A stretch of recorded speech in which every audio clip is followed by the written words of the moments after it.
Wesh les scum, aujourd'hui on se retrouve pour une nouvelle vidéo. Effectivement, je reprends les news rap de la semaine un an après. Le dernier épisode est sorti le 19 juillet 2019. Et aujourd'hui, je reprends cette série tous les dimanches à 18 h. Je vous fais un court résumé, on commence par les sorties d'albums et de singles, puis les petites news et enfin la plus grosse news de la semaine selon moi. Sans plus tarder, c'est parti.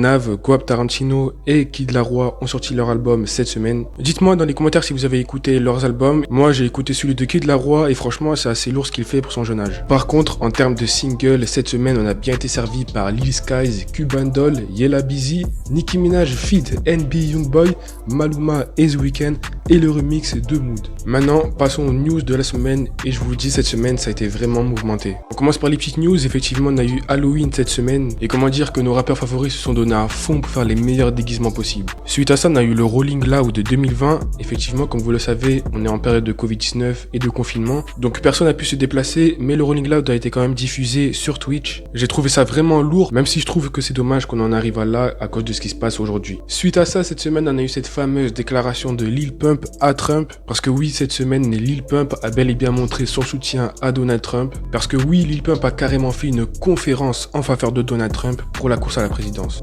Come on, say something.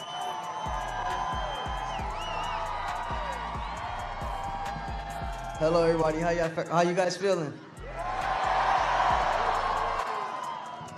I come here to say, Mr. President, I appreciate everything you've done for our country. You brought the troops home, and you're doing the right thing. MAGA 2020.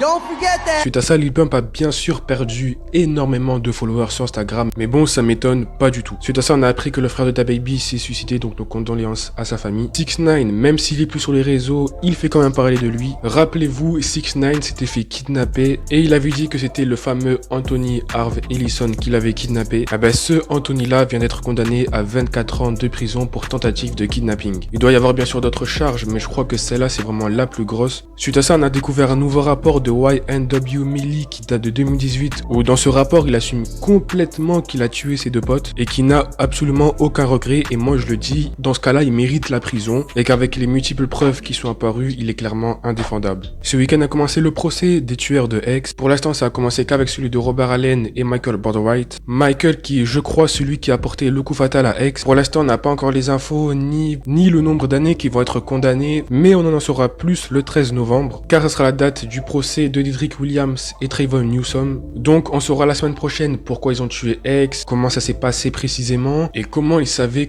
qu'il était à cette concession à cette heure-là en fait. Donc j'ai vraiment hâte d'entendre la sentence qu'ils auront et toutes les réponses à nos questions. Et on finit avec la plus grosse news de la semaine, le décès de King Von, précisément le 6 novembre 2020. Je vais pas trop vous raconter l'histoire, mais effectivement King Von était en embrouille avec le rappeur Quando Rondo et un des shooters de Quando Rondo a tiré sur King Von lors d'une bagarre générale. Donc voilà, c'est la fin des news de la semaine. Donnez-moi votre avis sur cette vidéo. Dites-moi si ce concept vous plaît. Sur ce, c'était Scum. On se retrouve à la prochaine pour une autre vidéo. Et moi je vous dis ciao ciao.